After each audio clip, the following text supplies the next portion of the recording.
বৰ্তমান সময়ত উদ্যম চাৰ্টিফিকেট কিন্তু প্ৰত্যেকজন মানুহৰ বাবে অতিকৈ আৱশ্যক হৈ পৰিছে বিশেষকৈ যিসকল ব্যক্তিয়ে যিকোনো ধৰণৰ ব্যৱসায় কৰে লগতে যিসকল ব্যক্তিয়ে নেকি দোকান দিয়ে আপুনি যিকোনো প্ৰকাৰৰ দোকান নিদিয়ক কিন্তু আপোনাৰ কিন্তু উদ্যম চাৰ্টিফিকেটখন প্ৰয়োজন হ'ব ইয়াৰ লগতে চৰকাৰী আঁচনিসমূহৰ বাবেও কিন্তু বৰ্তমান সময়ত উদ্যম চাৰ্টিফিকেটখন প্ৰয়োজন হৈ পৰে বিশেষকৈ বৰ্তমান সময়ত যেটো নেকি অসমত মুখ্যমন্ত্ৰী আত্মনিৰ্ভৰশীল আঁচনি চলি আছে এই আঁচনিৰ বাবে আপোনালোকৰ কিন্তু উদ্যম চাৰ্টিফিকেটখন প্ৰয়োজন হৈ পৰিছে সো আপোনালোকে যদি এতিয়ালৈকে উদ্যম চাৰ্টিফিকেটখন বনোৱা নাই তেনে আপুনি মাত্ৰ 5 ৰ পৰা 10 মিনিটৰ ভিতৰত নিজৰ মোবাইলটো ব্যৱহাৰ কৰি 1 পইচা এটা খৰচ নকৰাকৈ কেনেকৈ উদ্যম চাৰ্টিফিকেটখন বনাই ল'ব পাৰিব আজিৰ এই ভিডিঅ'ৰ জৰিয়তে আপোনাক ফুল প্ৰচেছ দেখাম গতিকে ভিডিঅ'টো সম্পূৰ্ণকৈ চাব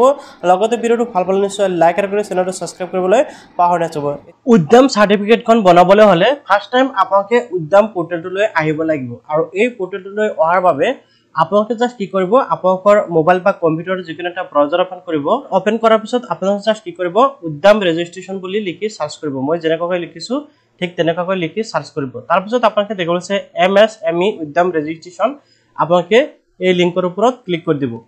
আপোনালোকৰ সুবিধাতে মই ভিডিঅ'ৰ ডেসক্ৰিপচনৰ লিংক দি ৰাখিম আপোনালোকে সেই লিংকত ক্লিক কৰি কিন্তু ডাইৰেক্ট এই ৱেবছাইটলৈ আহিব পাৰিব যেনক আপোনালোকে যদি ব্যৱসায় কৰে তেনে ক্ষেত্ৰত কিন্তু আপোনালোকৰ এই উদ্যম চাৰ্টিফিকেট কিন্তু সকলো মানুহৰ বাবে অতিকৈ প্ৰয়োজনীয় এতিয়া আপোনালোকে ৰেজিষ্ট্ৰেচন প্ৰচেছটো আৰম্ভ কেনেকৈ কৰিব ইয়াতে চাওক ওয়েলকাম টু ৰেজিষ্টাৰ হিয়াৰ প্ৰথম যেটো অপচন আছে যদি আপোনালোকে নিউ ৰেজিষ্ট্ৰেচন কৰি আছে তেনে ক্ষেত্ৰত আপোনালোকে এই প্ৰথম অপচনটোত ক্লিক কৰিব আৰু যদি আপোনালোকে অলৰেডি উদ্যমত ৰেজিষ্ট্ৰেচন কৰিছিল যে আপোনালোকে উদ্যম আধাৰ আছিল হেকলে এতিয়া ইয়াতে ক্লিক কৰি ৰেজিষ্ট্ৰেচন কৰিব পাৰিব সো আপোনালোকে নিউ সকলে কি কৰিব এই যেটো নিউ এন্টাৰপ্ৰাইজ হো R not registration yet as MSME or those with ME আপোনালোকে এই অপচনটোত ক্লিক কৰিব লাগিব প্ৰথম অপচনটোত ক্লিক কৰাৰ লগে লগে প্ৰথমতে আপোনালোকে এটা দেখাবলৈ verify Aadhaar verification with OTP আপোনালোকৰ আধাৰ কাৰ্ডটো ভেৰিফিকেশন কৰিব লাগিব প্ৰথম বাকচত আপোনালোকৰ আধাৰ কাৰ্ডৰ নাম্বাৰ পাব আৰু দ্বিতীয় বাকচত আপোনালোকৰ নামটো একদম শুদ্ধকৈ বহাই দিব আধাৰ কাৰ্ডৰ নাম্বাৰ আৰু নামটো বহাই দিয়াৰ পিছত আপোনালোকে জাস্ট ইয়াতে validated and generate OTP অপচনত ক্লিক কৰি দিব validated and generate OTP অপচনত ক্লিক কৰাৰ লগে আপোনাৰ ৰেজিষ্টাৰ মোবাইল নম্বৰত OTP আহিব তাত আপোনাৰ আধাৰৰ সৈতে লিংক হৈ থকা মোবাইল নম্বৰত OTP এটা আহি যাব OTP টো বহাই দিয়াৰ পিছত আপোনালোকে ভ্যালিডেট অপচনত ক্লিক কৰি দিব ভ্যালিডেট অপচনত ক্লিক কৰাৰ লগে লগে আপোনাৰ এনেকৈ ভেৰিফাই হৈ যাব এতিয়া আপোনালোকে স্ক্ৰল ডাউন হ'ব লাগিব স্ক্ৰল ডাউন হৈ আহি ইয়াতে আপোনালোকে দেখিবলৈ পাইছে আপোনাৰ টাইপ অফ অৰ্গানাইজেচন আপোনাৰ এপ্লিকেশন প্ৰসেসটো কেনেকৈ ধৰণৰ হ'ব বা আপুনি ইন্ডিভিজুৱেল নে অৰ্গানাইজেচন আপোনালোকে কিন্তু এটো ইয়াতে সিলেক্ট কৰিব লাগিব সিলেক্ট কৰাৰ পিছত ইয়াতে আপোনালোকৰ কিন্তু পান নাম্বাৰটো দিব লাগিব ইয়াতে আপোনালোকৰ পান নাম্বাৰটো দিব লাগিব পান নাম্বাৰটো দিয়াৰ পিছত ইয়াতে আপোনালোকৰ পেন কাৰ্ডত যেনেকৈ নাম আছে সেই নামটো দিব লগতে ইয়াতে আপোনালোকৰ ডেট অফ বাৰ্থটো সিলেক্ট কৰিব লাগিব এই ডিটেইলছখিনি দিয়াৰ পিছত আপোনালোকে জাস্ট ইয়াতে টিক লগাই দিব এন্ড আপোনালোকে পান ভ্যালিডেট অপচনত ক্লিক কৰিব লাগিব পান ভ্যালিডেট অপচনত ক্লিক কৰাৰ লগে লগে ইয়াৰ পৰা কিন্তু আপোনালোকৰ পেন কাৰ্ডটো ভ্যালিডেট হৈ যাব আপোনালোকে দেখিব আছে your PAN card has been successfully verified বুলি আৰু এককৈ আহি গৈছে এতিয়া আপোনালোকে জাস্ট কি কৰিব লাগিব এই যেটো কন্টিনিউ অপচন দেখিবলৈ পাইছে কন্টিনিউ অপচনত ক্লিক কৰি দিব কন্টিনিউ অপচনত ক্লিক কৰাৰ পিছত আপোনালোকে কিছুমান ডিটেইলছ ইয়াৰ পৰা সিলেক্ট কৰিব লাগিব ইয়াতে কোৱা হৈছে have you filed the ITR for previous year যদি আপোনালোকে ITR ফিল কৰে অৰ্থাৎ আপোনালোকে যদি টেক্সট দিয়ে তেনে ক্ষেত্ৰত আপোনালোকে এটো ইউজ কৰিব অৰ্থাৎ নকৰিব তাৰ পিছত ডো ইউ হ্যাভ GST নাম্বাৰ যদি আপোনালোকৰ GST নাম্বাৰ আছে তেনে ক্ষেত্ৰত ইউজ কৰিব আৰু আপোনালোকৰ GST নাম্বাৰটো দিব আৰু যদি নাই তেনে ক্ষেত্ৰত আপোনালোকে জাস্ট নো অপচনত ক্লিক কৰি দিব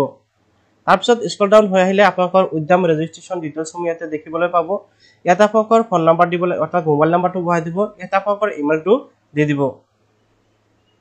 এই ডিটেইলছসমূহ দিয়াৰ পিছত আপোনালোকে স্ক্ৰল ডাউন কৰিব স্ক্ৰল ডাউন কৰি আহি ইয়াৰ পৰা আপোনালোকে কিছুমান ডিটেইলছ সিলেক্ট কৰিব লাগিব আপোনালোকে কিন্তু এই সমূহ সিলেক্ট কৰিব লাগিব যেনেকৈ social category general SC ST OBC আছে আপোনালোকৰ যোনটো হয় আপোনালোকে এটো সিলেক্ট কৰি দিব তাৰ পিছত ইয়াতে আহি গৈছে আপোনালোকৰ জেন্ডাৰ মেল ফিমেল আদাৰ্স আপোনালোকৰ যোনটো হয় এটো সিলেক্ট কৰিব তাৰ পিছত যদি আপোনালোকৰ কোনো ধৰণৰ স্পেশাল এবিলিটি আছে অৰ্থাৎ দিব্যাংগজন যিসকলকে হাত ভৰি কণা নেংৰা আছে সেইসকলৰ ইউজ কৰিব অন্যথা আপোনালোকে জাস্ট নো কৰি দিব নো কৰাৰ পিছত স্ক্ৰল ডাউন কৰিব লাগিব স্ক্ৰল ডাউন কৰাৰ পিছত ইয়াতে চাওক নেম অফ এন্টাৰপ্ৰাইজাৰ অৰ্থাৎ আপোনালোকৰ দোকানখনৰ নাম বা আপোনালোকৰ এন্টাৰপ্ৰাইজৰ নামটো আপোনালোকে ইয়াতে সিলেক্ট কৰিব লাগিব ইয়াতে প্লেন ইউনিটি নেম আহিছে আপোনালোকে ইয়াৰ পৰা প্লেনেট বা আপোনালোকৰ ইউনিটিৰ নেমটো আপোনালোকে ইয়াতে দিব ইয়াৰ পিছত এটাতকৈ অধিক যদি আপোনালোকৰ ইউনিটি আছে বা প্লেনেট আছে বা আপোনালোকে ব্যৱসায় ঠাই আছে তেনে ক্ষেত্ৰত আপোনালোকে এড ইউনিট অপচনত ক্লিক কৰি আপোনালোকে মানে ইউনিটসমূহ সিলেক্ট কৰিব পাৰিব বা এড কৰিব পাৰিব মানকেটা ইউনিট আছে ধৰক আপোনালোকৰ দোকান যদি এটাতকৈ বেছি আছে তেনে ক্ষেত্ৰত এনেকৈ আপোনালোকে এড কৰিব আৰু ইয়াতে কিন্তু তলত এড হৈ থাকিব তাৰপিছত ইয়াৰ পৰা আপোনালোকে চাওক ইয়াতে প্লান্টেশন অফ ইউনিটি আপোনালোকে কিন্তু ইয়াতে ইয়াৰ পৰা লোকেশন ইউনিটটো আপোনালোকে ইয়াৰ পৰা সিলেক্ট কৰিব লাগিব তাৰপিছত ইয়াতে আপোনালোকে কিন্তু এড্ৰেছ সমূহ দিব লাগিব আপোনালোকৰ এড্ৰেছ ইয়াতে চাওক আপোনালোকে দেখিছে ফ্লোৰ নাম্বাৰ বা ডোৰ নাম্বাৰ আপোনালোকে দিব লাগিব ইয়াৰ পিছত ইয়াতে আপোনালোকে চাওক নেম অফ দা প্ৰেমাইজাৰ আপোনালোকে বিল্ডিঙৰ নেম আপোনালোকে দিব লাগিব বা আপোনালোকে প্ৰেমাইজাৰ নেমটো দিব লাগিব ইয়াতে আপোনালোকৰ ভিলেজৰ নেম দিব ইয়াতে আপোনালোকৰ ব্লক নেম দিব লাগিব তাৰপিছত ইয়াতে ৰোডৰ নেম দিব লাগিব সিটিটো আপোনালোকে ইয়াৰ পৰা সিলেক্ট কৰিব লাগিব পিন কোড ইয়াতে বহাব তাৰপিছত ইয়াতে ষ্টেটটো আহি গৈছে আপোনালোকে ইয়াৰ পৰা ষ্টেটটো সিলেক্ট কৰিব এন্ড আপোনালোকে ষ্টেটটো সিলেক্ট কৰাৰ পিছত ইয়াৰ পৰা ডিস্ট্ৰিক্টটো সিলেক্ট কৰি দিব এই ডিটেইলসমূহ দিয়াৰ পিছত ইয়াতে আপোনালোকৰ আহি গৈছে ইয়াতে চাওক অফিচিয়েল এড্ৰেছ অফ দা এন্টাৰপ্ৰাইজাৰ আপোনালোকৰ এন্টাৰপ্ৰাইজাৰ অফিচৰ এড্ৰেছ যেটো সেই এড্ৰেছটো ইয়াতে আপোনালোকে দিব লাগিব এই ডিটেইলসমূহ দিয়াৰ পিছত ইয়াতে আপোনালোকৰ আহি গৈছে ল্যাঙ্গুয়েজ আৰু লিকুইড আপোনালোকে ল্যাঙ্গুয়েজ আৰু লিকুইডসমূহ সিলেক্ট কৰিব লাগিব আৰু সিলেক্ট কৰাৰ বাবে আপোনালোকে just get latitude and latitude অপচনত ক্লিক কৰি দিব ইয়াতে আপোনালোকে কি কৰিব আপোনালোকৰ লোকেশনটো অৰ্থাৎ আপোনাৰ য'ত দোকান আছে বা আপুনি য'ত ব্যৱসায় কৰে তাৰ পৰা কিন্তু আপোনালোকে ইয়াৰ পৰা লোকেশনটো সিলেক্ট কৰি ল'ব ওকে ইয়াতে লোকেশনটো সিলেক্ট কৰিব সিলেক্ট কৰাৰ পিছত আপোনালোকে জাস্ট ওকে অপচনত ক্লিক কৰি দিব ওকে ওকে অপচনত ক্লিক কৰাৰ লগে লগে ইয়াতে কিন্তু আপোনালোকৰ ল্যাঙ্গুয়েজ এন্ড লটিটিউডটো লৈ ল'ব তাৰ পিছত আপোনালোকে স্ক্ৰল ডাউন হৈ আহিব ইয়াতে চাওক ট্ৰেভেলছ ইএমআই এনেকৈ আপোনাৰ যদি অলৰেডি ৰেজিষ্টাৰ কৰা আছে হেতু সিলেক্ট কৰিব অন্যথা আপোনালোকে নট এপ্লিকেবল যেটো আছে আপোনালোকে এটো অপচন ক্লিক কৰি দিব ডেট অফ দা ইনক্ৰিপশন ৰেজিষ্ট্ৰেচন আপোনালোকৰ ৰেজিষ্ট্ৰেচন ডেটটো ইয়াৰ পৰা সিলেক্ট কৰিব লাগিব লগতে ইয়াতে আপোনালোকে কেতিয়াৰ পৰা ব্যৱসায়টো আৰম্ভ কৰিছে এটো ডেটটো আপোনালোকে ইয়াৰ পৰা দিব লাগিব পিছত আপোনালোকে স্ক্ৰল ডাউন হৈ আহিব স্ক্ৰল ডাউন হৈ আহি আপোনালোকৰ বেংকৰ নেম দিব লাগিব ইন্টাৰ দা বেংক নেম আপোনালোকে দিব তাৰ পিছত ইয়াতে বেংকৰ আইএফএসচি কোড তাৰ পিছত বেংকৰ একাউন্ট নাম্বাৰ ইয়াতে দিব লাগিব তাৰ পিছত ইয়াতে আছে মেজৰ এক্টিভিটি অফ ইউনিটি আপোনাৰ ব্যৱসায়টো কেনেকুৱা ধৰণৰ ম্যানুফ্যাকচাৰিং টাইপৰ নে সাৰ্ভিস টাইপৰ যদি আপোনালোকৰ ম্যানুফ্যাকচাৰিং টাইপ হয় তেনে ক্ষেত্ৰত ম্যানুফ্যাকচাৰ অপচনত ক্লিক কৰিব অন্যথা আপোনালোকে সাৰ্ভিস অপচনত ক্লিক কৰি দিব মেজৰ এক্টিভিটি আন্ডাৰ সাৰ্ভিস অপচনত ইয়াতে চাওক নন ট্ৰেডিং এন্ড ট্ৰেডিং আছে আপোনালোকৰ ট্ৰেডিং হলে ট্ৰেডিংত অপচনত ক্লিক কৰিব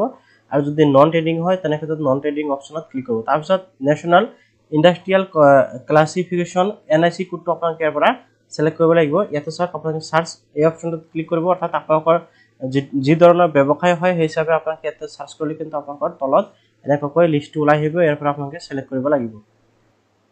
তাৰ পিছত ইয়াৰ পৰা কিন্তু আপোনালোকে এনআইসি 2 ডিজিটটো আপোনালোকে ইয়াৰ পৰা